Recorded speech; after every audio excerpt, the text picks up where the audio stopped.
To use your keyboard clipboard on the Realme Note 60, first we'll need to open our keyboard. And you can do it by selecting any text pool, like I just did with the Google.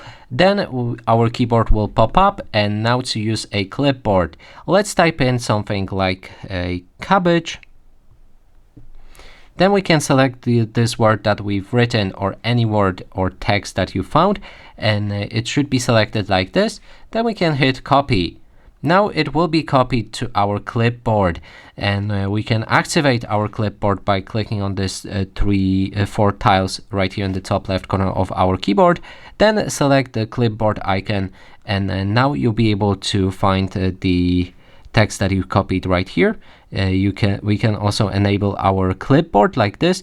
The newest stuff will be hidden right here, but it will be gone after some time. If you activate your clipboard, then you can basically just write down anything you like. So we have a cabbage, and now we can click on it to paste it into the anything we like, as many times as we like, just like that. And you can use the entire sentences or whatever word you like.